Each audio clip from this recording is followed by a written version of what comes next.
Buenos días, buenas tardes, buenas noches a todos los que me están viendo, dependiendo del día en que me estén viendo y a la hora que me estén viendo. Yo soy Isa de la lista infinita de libros y les voy a traer un review y una comparación.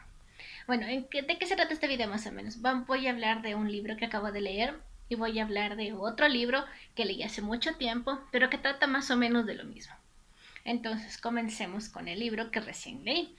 Entonces el clásico que les traigo hoy es El Conde de Montecristo. Aunque mi portada no aparenta que sea de clásico, debo decir que el libro es hermoso. Obviamente luego me di cuenta que mi versión es una versión resumida, muy resumida, pero no me importa, porque justamente lo principal estaba en el libro. El único cosa que me falta es como que hay ciertos huecos argumentales, obviamente en mi versión, que me obligan y me obligarán a comprar la versión completa o leerme la versión completa, porque hay unas, creo yo, unas descripciones del lugar y unas cuantas descripciones de personaje, unos argumentos de personaje, unas evoluciones de personaje que yo creo que me faltan para disfrutar mucho más de lo que ya disfruté este libro. Pero aún así, la versión resumida que tengo yo, o sea, esta, es suficiente para admirar la historia de venganza y de amor por referencia. La venganza es un tema que ha poblado la literatura desde tiempos inmemoriales. Las historias de venganza son tan viejas como la humanidad misma. Es más, hay algunas culturas que todavía practican esta forma de justicia, entre comillas, aunque según el diccionario la venganza en realidad es un acto en el que tú o la persona que se venga lo que hace es poner igual de condiciones a la persona que te hizo daño, o sea, que le hizo daño a uno. Entonces, es solamente de igualar la balanza, venganza. Algo así es el significado, el etimológico. Bueno, la cuestión es que aquí en el libro de El Conde de Montecristo, a Edmundo Dantes, él lo tiene todo resolucionado. Tiene novia, una linda novia, un trabajo, un ascenso, o sea, platita asegurada, y es guapo, talentoso. Entonces, ¿para qué más le podía pedir a la vida? Él no aspiraba más. Casarse, se iba a casar en 2, 3 días, y así con el ascenso iba a tener más platita, por ende le iba a dar una mejor vida a su papá y a su esposa. Entonces, ya, ¿para qué más? Pero ¿qué más? La envidia. Son solamente conocidos, son personas que han trabajado con él, son sus vecinos o es la familia de la novia que o en otra instancia solamente lo vieron una vez y se dieron cuenta de que su presencia dañaba sus planes personales y por ende lo mandaron lejos. No le dieron la muerte, pero lo mandaron lejos creyendo que de ahí no iba a salir. Obviamente algunas cosas se fueron mucho más allá de lo que las personas planeaban, pero le salió bien.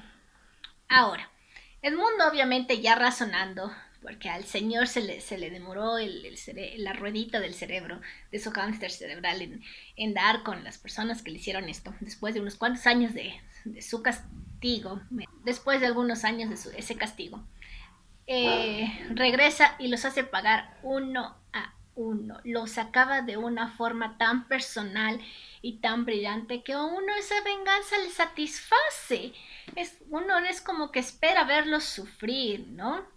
Entonces, esa es básicamente la historia del Conde de Montecristo. Obviamente no voy a hacer spoiler de cómo va y cómo el final y todo eso, pero es básicamente eso. Además, creo que el Conde de Montecristo ya es una historia bastante conocida para decir que ya nadie se salva de los spoilers. Hay como 2 películas, hay novelas gráficas, hay cuentos animados para niños. Entonces, ya es un poco tarde para evitar los spoilers a estas alturas de la vida. Pero ahora voy a hacerles la comparación con el otro libro. Este libro es un libro que leí en inglés, en físico obviamente. Es un libro para damas, como las 50 sombras, parecido. Esta es Breath of Scandal de la señora Sandra Brown y en español sería El aliento del escándalo o El aliento escandaloso o La brisa del escándalo o alguna cosa así, ¿no? Estoy traduciendo literalmente, pero debe tener alguna otra connotación. Bueno, la cuestión es que en este libro pasa algo parecido. El único problema es, la única La única diferencia es que es aquí una protagonista y el crimen que le hacen a ella es mucho más serio comparando con el mundo que del Conde de Montecristo. En este libro, los perpetradores hacen uno de los peores actos que un hombre puede hacerle a una mujer, que es hacerle una violación. Entonces, ella, la historia, la novela, va de cómo ella supera esa violación, de cómo ella es marcada en el pequeño pueblo de Estados Unidos donde vive, donde todos se conocen, que es marcada como cierta palabra despectiva a las mujeres. Eh, entonces, ese tipo de cosas, cómo supera ese estigma, hasta cómo supera la desgana de su propia madre, cómo supera su vida trabajando, estudiando, conociendo gente que le ayuda a salir de eso y cómo regresa y en teoría se venga. Esa es igualmente la primicia del libro. Pero la venganza en este libro, en este Breed of Scandal, no es satisfactorio a comparación con el Conde de Montecristo. Porque aquí la autora, tal vez para evitar controversias o tal vez porque ella ya había planeado el libro así, es como que el universo se hubiera encargado de que los perpetradores paguen. Es decir, que la protagonista no hace que paguen, sino es el universo. Pongamos un ejemplo obviamente con spoilers, dudo mucho que lo lean, pero están advertidos. Así que si es que quieren saltarse los spoilers, pueden hacerlo, no hay problema. Los spoilers desde aquí. La cuestión es que son 3 perpetradores y el primero es el hijo de prácticamente el dueño del pueblo, así que él está acostumbrado a hacer lo que se le da la reverenda gana. Entonces a él es el que ella se concentra en vengarse personalmente. Sin embargo, a los otros 2, el universo es el que les castiga. Al uno le da cáncer de hígado, que era el hijo del sheriff. O sea, obviamente el sheriff no va a culpar a su propio hijo. La vergüenza, ¿cómo va a ser posible que el hijo del sheriff, no? Entonces el universo le castiga dándole una enfermedad tan grave que necesita un trasplante de un órgano, ¿sí? Ya. Y el otro, el universo le castiga dándole sida. Aquí hago un pequeño paréntesis en la explicación, porque me olvidé de explicarlo.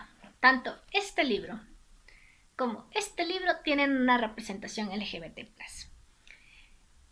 Este no es una visión moderna, es como una especie de visión, como es escrito en los 70, obviamente está con la visión de los 70, y por ende las personas LGBT+ tenían que tener un bajo nivel, ser discretas, y por ende la persona está descrita como discretamente. Y es como que un pequeño escándalo que se hayan enterado de que esa persona, o sea, este chico, el tercer perpetrador, pertenezca a este grupo. Obviamente él no sabía que pertenecía al grupo, siempre se sintió raro. O sea, el personaje nunca se sintió atraído por mujeres y luego después de muchos años se dio cuenta de que pertenecía a este grupo. Entonces obviamente no se le puede culpar y el universo le pagó, regresando, cerrando el paréntesis, el universo le pagó a este personaje dándole sida y por ende muriendo unos cuantos años después en el hospital. Pero no por sida, sino porque tuvo un accidente y luego descubrieron que tenía sida y murió a causa del accidente. Pues bien. Entonces, en este caso que tienes al universo ayudándote, la venganza no es satisfactoria, porque por ende el chiste es que la protagonista sea la que castigue a estas personas. Pero debo admitir que la protagonista entabló unas ciertas charlas con estos perpetradores, al menos estos 2 últimos, que el universo se encargó de darle su merecido. Ya la protagonista obviamente no les disculpa, pero acepta la intención de disculparse. Sí, ya. Y obviamente la persona que de verdad necesita ser vengada se vengan, pero por estas cuestiones de que el universo se encargó de castigarlos. El chiste era de que ella misma con sus propias manos pudiera ejecutar esa venganza, ¿sí me entienden? Obviamente como este libro está dedicado a otro tipo de cosas, esas cosas no van dentro del argumento de las otras cosas. Es que no quiero decir esa palabra en el video. Entonces, como es un libro para damas, las cosas que son para las damas tienen que tener más peso que las otras cosas. Entonces, la historia, que es muy buena, es un poco opacada por esas cosas. ¿Me entienden? Entonces, creo que a veces, en este caso, cuando tienes esta idea tan buena, pero quieres decir, centrarte en las cosas para cierto público de cierta manera, creo que le quita mucho sentido a la historia. ¿Sí me entienden? Por ejemplo, la venganza no fue satisfactoria, porque luego al final viene la tremenda cosa. Entonces, como que, bueno, no soy muy fan de este tipo de literatura, así que me tomó por sorpresa, porque yo leí lo que está aquí, no dice nada de esa cosa. Cuando ya lo lees, te enteras de esa cosa. Fue una pequeña decepción, pero se le perdona por el intento de la buena historia que nos planteó. Entonces, en conclusión, ¿de qué dejamos? Que la mejor historia de amor y venganza es el Conde de Montecristo. ¿Estamos todos de acuerdo? Perfecto. Que las demás historias sean una... que la venganza haya sido retomado durante muchos años en diferentes historias, porque obviamente la sociedad se toma venganzas, sea a nivel personal, emocional, o todo eso, sea que ocurra en algo grave o en algo leve. Entonces, ¿todavía es relevante el tema? Sí. Que los autores sigan haciendo temas de venganza, sí, pero que los ejecuten bien, ¿verdad? Eso es lo que todos esperamos, y que la venganza sea satisfactoria. Al menos en literatura, porque en la vida real nadie quiere una venganza. La venganza nunca es buena, mata el alma y la envenena, ¿sí? Ok, ¿estamos todos de acuerdo? Perfecto. Entonces, eso es todo.